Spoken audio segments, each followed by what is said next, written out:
shoshib uydan chiqib ota-onamiz bilan xayrlashmay, ularni duolarini olmay uydan chiqib ketishligimiz mumkin butun kunimizni barakasiz qiladi. Kunimizni omadsiz qiladi. Bugun ertalab farzandimizga duo bermaganimiz, ertalab bomdodni qazo qilganimiz, ertalab bilan oila a'zolarimizni birini qalbini og'ritganimiz kunimiz bugun kundalik rizqimizni barakatsiz qilib qo'yadi. Lekin shikoyat qilamiz. Kechayi kunduz yuguraman. Kechayi kunduz ishlayman. Katta daromad ko'raman. Natija yo'q. Barakasi yo'q deb savollar beramiz. Barakali ishlarda bardavom bo'ling. Odatda bomdoddan keyin yotamiz.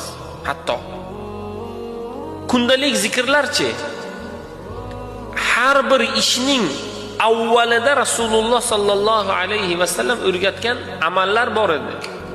Shu amallarni o'rganing. Uydan chiqayotganda o'qiydigan duo, mashinaga o'tirganda o'qiladigan duo, kundalik zikrlar, virdlar o'zingizga vazifalar qilib oling. Zikrlarda bardavom bo'lib yursak, umr barakali, rizq barakali. Hayotda umrimizni o'tkazamiz. Behuda narsalar, soatlab telefonda o'tiramiz. Instagram tarmoqlarida yoki ijtimoiy tarmoqlarda.